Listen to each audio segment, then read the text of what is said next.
day, you're welcome to the news update on US television. I am Bena here nothing. The news. The Akwa-Ibom High Court, presided over by Justice Augustine Odoko, has sentenced a man, Ekerete Ukpong, to death for kidnapping a 4-year-old boy. The 31-year-old, who hailed from Udok Atai community in the Ikono local government area, was sentenced on Thursday by the court sitting in the Ikot-Ipene local government area of the state. Justice Odoko held that the prosecuting counsel notified the court that the victim, Success Kalu, a native of Ohafia in Abia State, who was kidnapped on September 25, 2015 at Ibiakpang, Akanwan, Ikot-Ipene, had yet to be found. Delivering judgment, which lasted for about 1 hour, Justice Odoko said the court found the convict guilty of kidnapping, punishable by death under Section 1 of the Akwa-Ibom State Internal Security and Enforcement Law 2009. The court held that the convict is taking the punishment alone, although records show that he acted in consent with others who are now at large. I have given due consideration to the plea for mercy and forgiveness by the convict and his learned counsel. Justice Odoko added that I have gone through Section 1, Bracket 2 of the Akwa-Ibom State Internal Security and Enforcement Law 2009, the section that provides for punishment for the offense of kidnapping. That section provides for only one punishment. I will in this circumstance follow the law and the law only.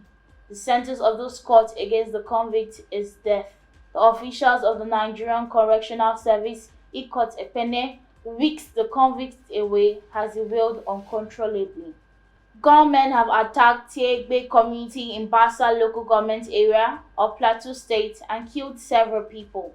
It was gathered that several houses belonging to the natives were also set ablaze by the gunmen, while several others sustained injuries during the attack, which occurred in the early hours of Friday. A spokesman for the Miango Youth Development Association, Nuhu Bitros, confirmed the attack in Jos on Friday. According to Bitros, search and rescue operations for the victims were still ongoing. He added that so far, 10 persons who were shot dead by the gunmen had been evacuated to the mortuary. Bitros said, "Last night was really another black day for the Rigwe nation as military attacked Tiegbe village, killed so many people and injured many others." They also set the houses on fire. The spokesman for the State Police Command, Uba Ogaba, could not be reached for comment on the incident as of the time of filing this report.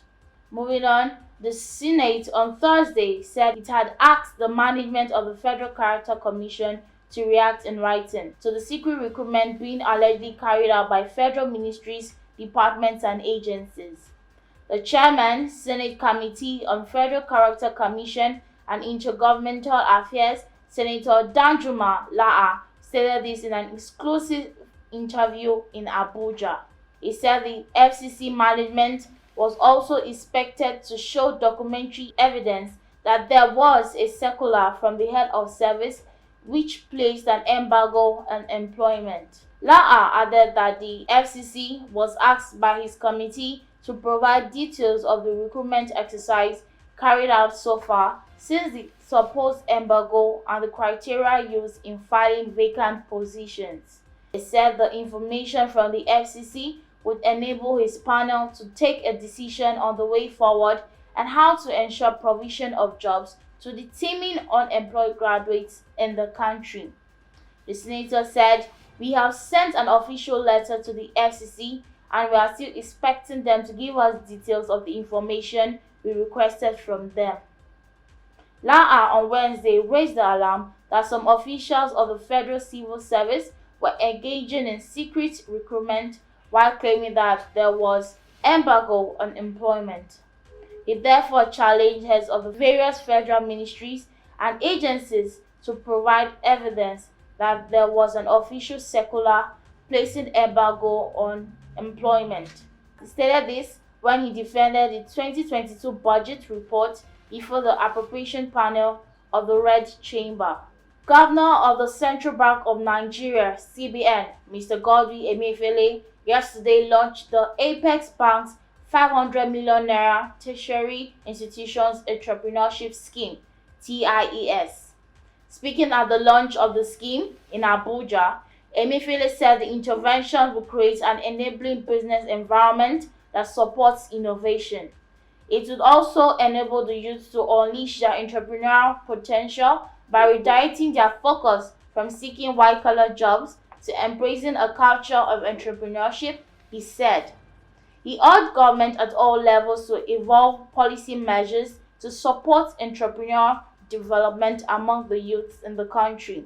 The CBN governor said this was particularly crucial that about 600,000 students graduate yearly from Nigerian tertiary institutions without commensurate employment opportunities in both the public and private sectors. He explained that the intervention consisted of three main components, including term loan, equity investment, and development grant. He warned that the finance provided was not a grant, but a loan. The ceremony also witnessed the inauguration of the Body of Experts (BOE) by the CBN governor. The body, chaired by Group Managing Director, Chief Executive, Sterling Bank plc, Mr. Abubakar Sulaiman, included other professionals of the body. They are to evaluate and rank entrepreneurial presentations made by the tertiary institutions under the development grant component. He said this move is geared towards job creation and economic growth. Next, the former President Olusegun Obasanjo on Thursday, 25th November 2021, predicted that out-of-school children might soon be recruited by Boko Haram if the government failed to return them to classrooms. Obasanjo stated this while addressing participants at the Presidential Youth Mentorship Retreat held at the Youth Development Center, Olusegun Obasanjo Presidential Library, Abeokuta, Ogun State. He noted that 14 million children who ought to be in school are on the streets, saying that the situation is capable of worsening the nation's security situation. He further said, "So if we are talking of insecurity, where should we begin? If we are talking of poverty, where should we begin? It is education." Finally, on sports, we have UFC welterweight champion Kamaru Usman has revealed that he broke his right hand 3 weeks before defeating arch-rival Colby Covington at UFC 268 earlier this month. Usman defeated Covington via unanimous decision after a 5-round fight at the Madison Square Garden in New York to retain his welterweight title for the 5th time and his second win over the American. "I broke it before the fight," Usman said. "Most people didn't know that. I broke it 3 weeks before and I didn't throw it a day until the fight itself. I didn't throw it until right backstage," he added. "I didn't throw my hands for 3 weeks, my right hand." The Nigerian Nightmare disclosed that he injured the hand while training with teammate Justin Gaethje. Usman breezed through the fight against Covington with a superiority display despite his injury, as he once again made a case why he's being ranked as the UFC's best pound-for-pound fighter. Well, this is the news. Ensure you follow us across our social media platforms on YouTube, Instagram, and Facebook. We are Viewers TV Nigeria. My name is Bena Hionofe. Thanks for watching.